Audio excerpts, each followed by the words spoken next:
The casting, with Kristen Stewart as Princess Diana, is brilliant, and the ending, in a top-down convertible, is sublime. So why is the rest of Pablo Larraín's Spencer such a hollow exercise in high camp?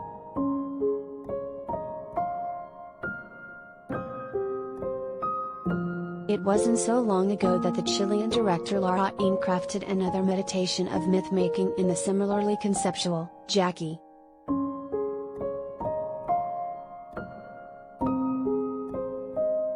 It, too, was an elegantly stylish movie with a captivating leading performance in Natalie Portman as Jacqueline Kennedy and a piercing, discordant score by Mika Levi.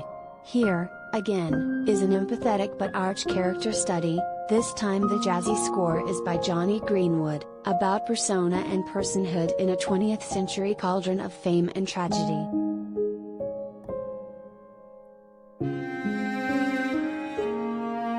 Jackie had the prickly edges of a psychological thriller and draped itself in the memories of a grieving past.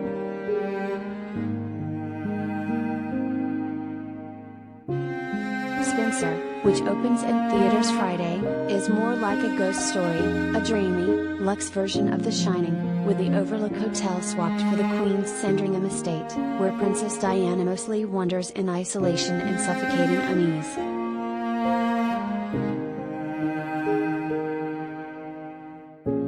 When she sneaks out at night and guards come upon her with flashlights, Diana tells them, "Say you saw a ghost."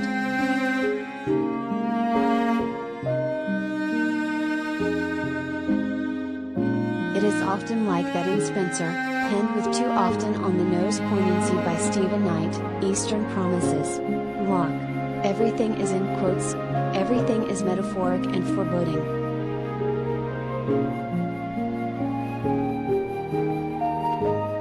The year is 1991, 6 years before Diana's death, but at the height of her discord with the royal family.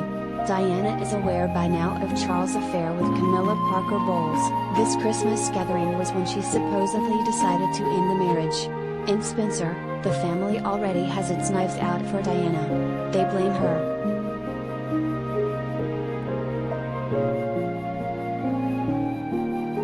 "I'm a magnet for madness," she says.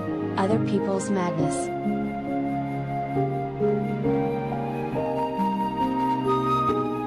But it's a while before Diana comes into contact with almost anyone.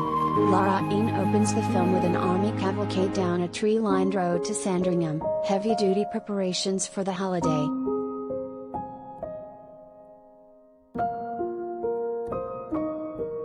All of the royal trappings in Spencer are militaristic and, we gather, potentially fatal for Diana. Her suspicious minder is a major, Timothy Spall, and the cook, Sean Harris, quotes the battle speech from Henry V. "Will they kill me?" Diana asks him, referring to the royal family.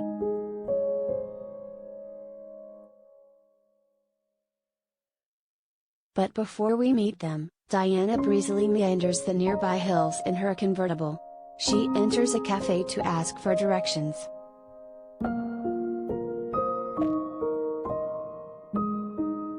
As everyone gawks, she feigns the lost princess, soaking up the scene. Once she arrives late, Diana remains solitary. Spencer includes brief appearances of Charles, Jack Farthing, and Queen Elizabeth II, Stella Gonnet, but Larraín's film exists in a dreamy and stylish remove that is sketched entirely from Diana's distraught interior. Spencer is introduced as a fable from a true tragedy.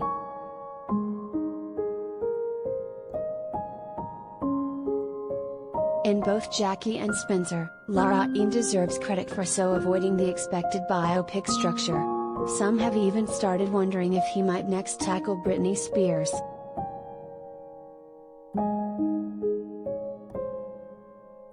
Each portrait is sensitive and exploratory.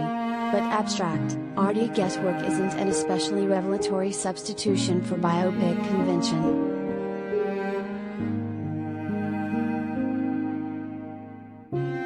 The drama is drawn so starkly, Diana is crushed by the traditions and restrictions of the evil royal family, that it falls into a repetitive volley of encounters with gossipy staff members. Sally Hawkins appears as Diana's trusted maid, sweeter moments with her sons, played by Jack Nealon and Freddie Spry, and increasingly abstract scenes of Diana's bulimia and her looming fate, with apparitions from Anne Boleyn, Amy Manson.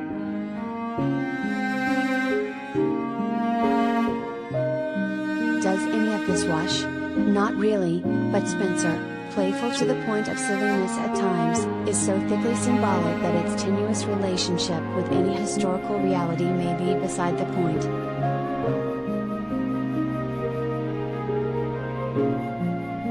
Spencer, really, might be more about Kristen Stewart than it is Princess Di. The cleverness of the casting lies in the many parallels between Stewart and Diana, both young women thrust under the microscope with their own burdens and pleasures of celebrity.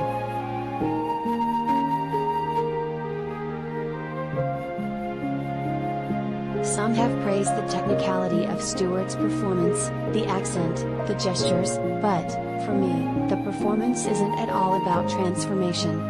You never for a moment forget that this is Stewart playing Diana, and you could very easily take all of Diana's rebellions as Stewart's own.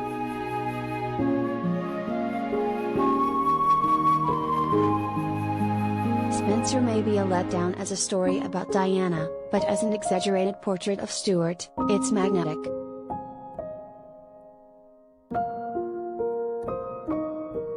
Spencer, an Eon release, is rated R by the Motion Picture Association of America for Some Language. Running time, 111 minutes.